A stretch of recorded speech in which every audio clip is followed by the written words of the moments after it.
नमस्कार बच्चों, आइए आपका फिर से स्वागत है मेरे YouTube चैनल में, जिसमें आप वीडियो के माध्यम से आहार के पोषक तत्व और उनके अंतर्गत कार्बोहाइड्रेट, वसा, प्रोटीन, खनिज लवण और अब विटामिन के बारे में देख रहे हैं और पढ़ रहे हैं।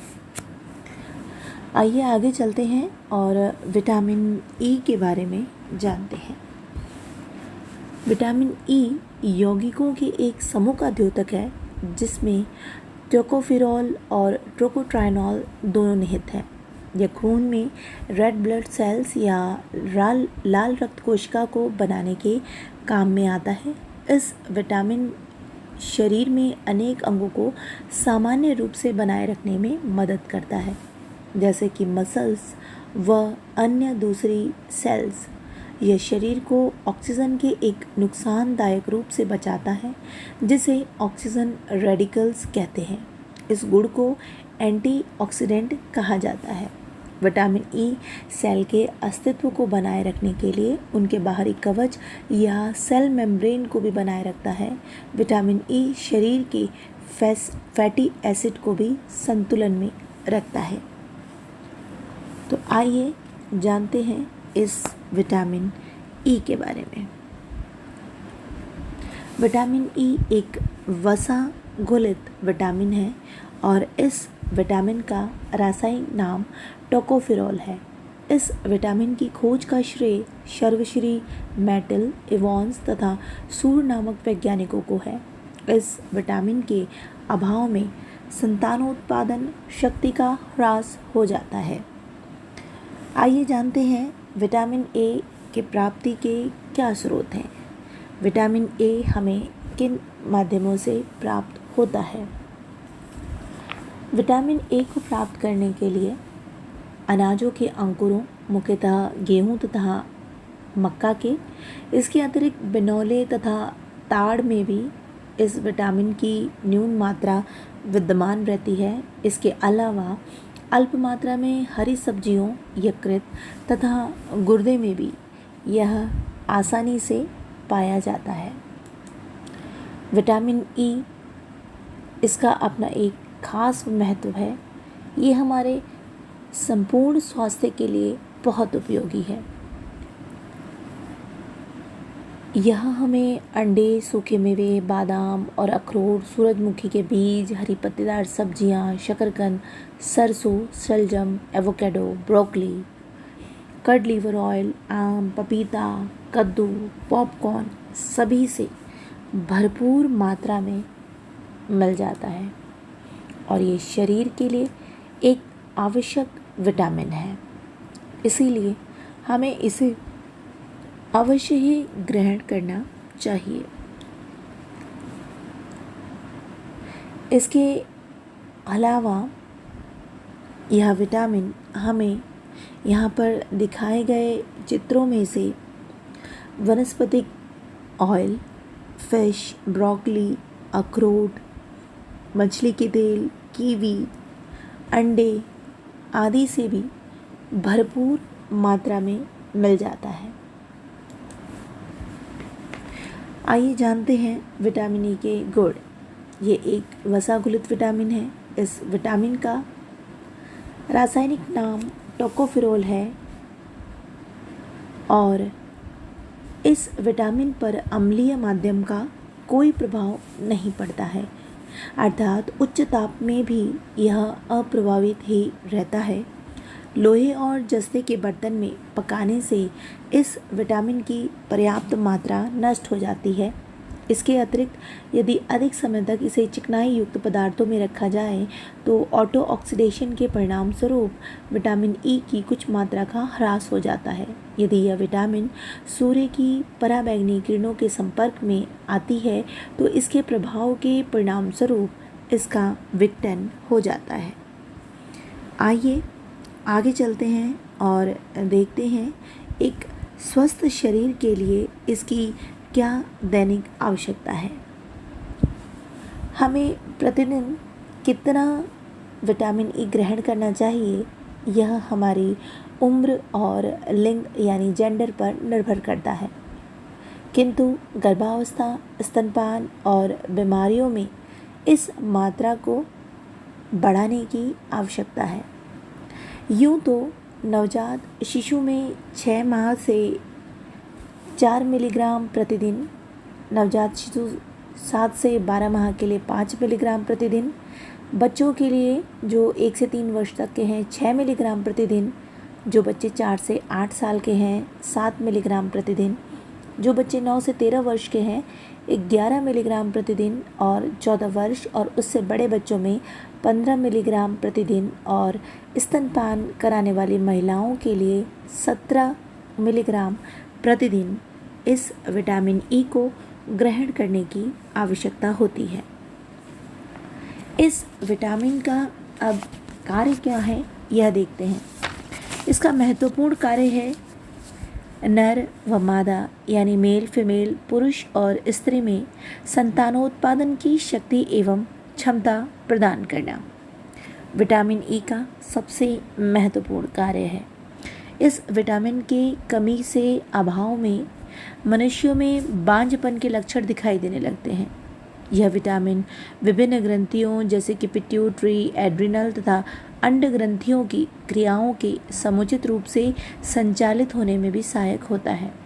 यह विटामिन शरीर के लिए आवश्यक कुछ अन्य विटामिनों की रक्षा के लिए भी आवश्यक होता है। इसके अतिरिक्त विटामिन ई शरीर में बढ़ती उम्र को बहुत जल्दी पास नहीं आने देता। यह झुर्रियों को, त्वचा के रूखेपन को और सूरज की हानिकारक अल्ट्रावायलेट किरणों को भी दूर रखता है। यह लाल रक्त कणिकाओं के निर्माण में सहायक है। जिनके शरीर में विटामिन ई की मात्रा अधिक होती है उसमें दिल की बीमारियों का खतरा भी कम हो जाता है। विटामिन ई मेनोपॉज के बाद महिलाओं में स्ट्रोक की आशंका को कम कर देता है। विटामिन ई कैंसर से भी रक्षा करता है और विटामिन ई के सप्लीमेंट लेने से अल्जाइमर्स होने का खतरा भी कम हो जाता है। विटामिन ई दूसरे एंटीऑक्सीडेंट्स के साथ मिलकर मैक्युलर डिजनरेशन से बचाते हैं। यह रेटिना की सुरक्षा भी करते हैं। यह महिलाओं में पीरियड्स के दौरान होने वाले दर्द से भी बचाते हैं और ये डायबिटीज़ के खतरे को भी काफ़ी कम कर देते हैं। ब्रेस्ट कैंसर की रोकथाम में भी विटामिन ई बहुत उपयोगी है। इम्यून सिस्टम प्रतिरोधी क्षमता को भी यह मजबूत बनाता है।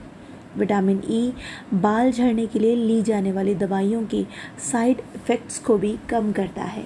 एलर्जी की रोकथाम के लिए और बच्चों में कंकाल तंत्र के विकास के लिए यह बहुत ज़रूरी है।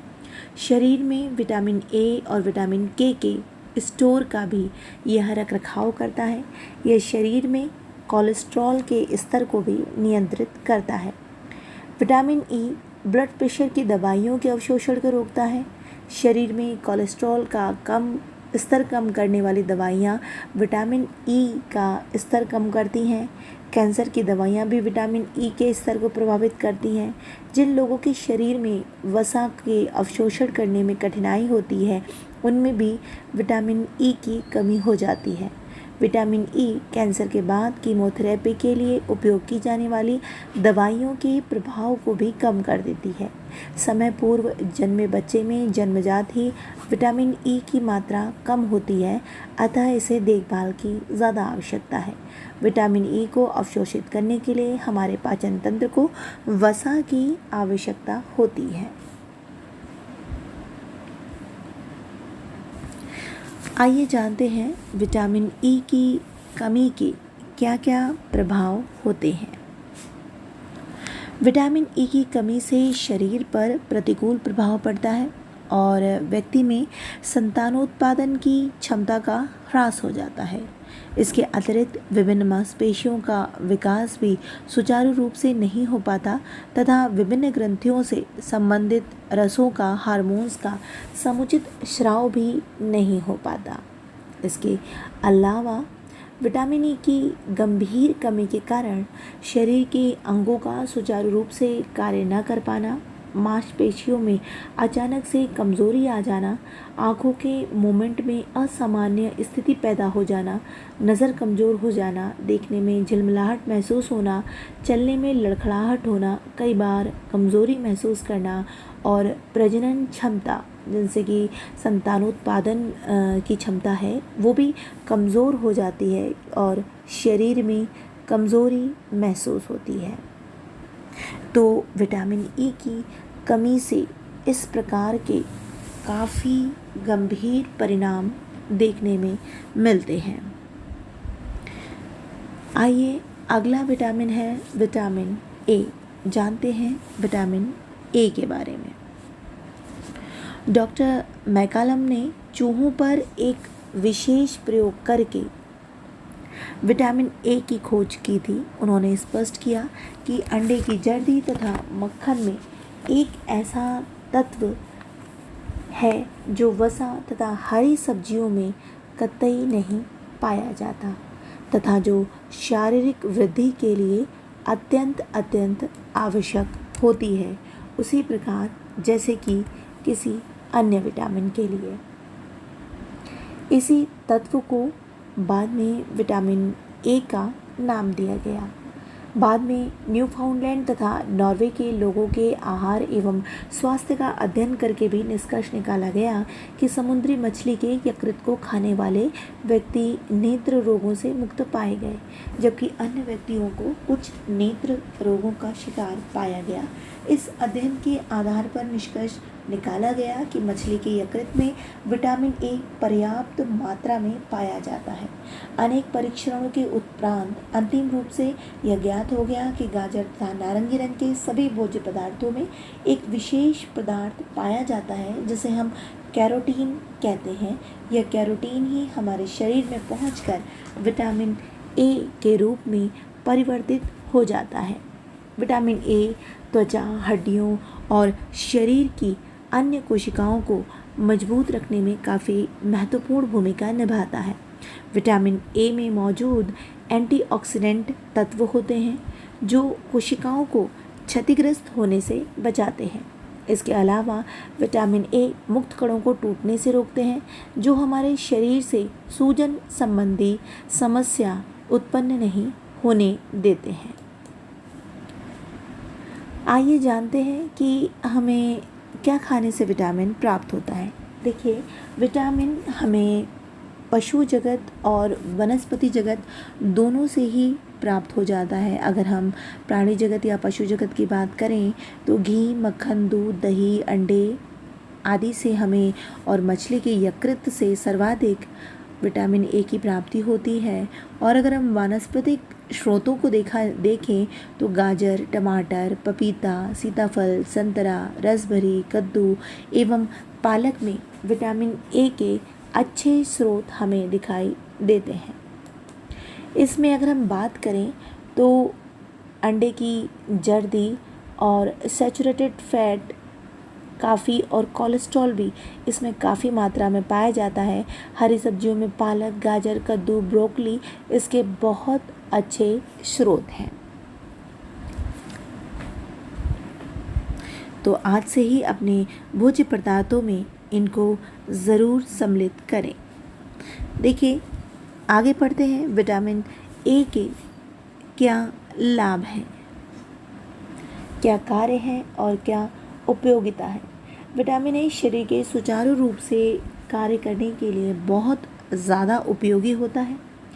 यह दृष्टि के लिए महत्व है, इसका शरीर के विकास के लिए सहायक है, एपिथेलियम ऊतकों के लिए यह उपयोगी है, दांत तथा मसूड़ों के लिए उपयोगी है, पाचन क्रिया में सहायक है और रोग प्रतिरोधात्मक क्षमता भी यह प्रदान करता है। चयापचय में भी यह सहायक होता है। आइए देखते हैं कैसे। आँखों के स्वास्थ्य तथा नेत्र ज्योति के लिए विटामिन ए विशेष रूप से उपयोगी है।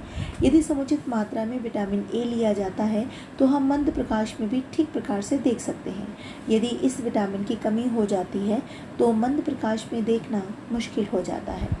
शरीर की समुचित वृद्धि एवं विकास में विटामिन ए का महत्वपूर्ण योगदान होता है। इसलिए इस विटामिन को ग्रोथ प्रमोटिंग फैक्टर यानी वृद्धि वर्धक कारक विटामिन बी कहा जाता है। त्वचा के कुछ भाग एपिथेलियम ऊतकों से बने होते हैं।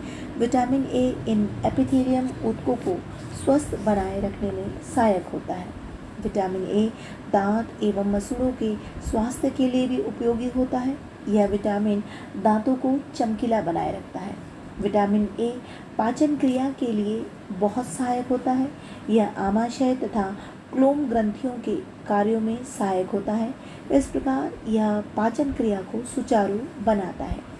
विटामिन ए शरीर को रोगों से बचने एवं उनका मुकाबला करने की भी अद्भुत क्षमता प्रदान करता है। शरीर में कार्बोहाइड्रेट के समुचित चयापचय में विटामिन ए विशेष रूप से सहायक होता है। इसके अतिरिक्त भी विटामिन त्वचा की देखभाल करने वाला और स्वस्थ रखने वाला विटामिन है। यह त्वचा को रूखेपन, झुर्रियों, समय से पहले बूढ़ा होने और सूरज की हानिकारक अल्ट्रा वायलेट किरणों से भी बचाता है। विटामिन ए हमारे लिए बहुत महत्वपूर्ण है और हमें यह कई खाद्य पदार्थों में आसानी से उपलब्ध हो जाता है। आइए जानते हैं विटामिन ए की कमी से क्या प्रभाव होता है।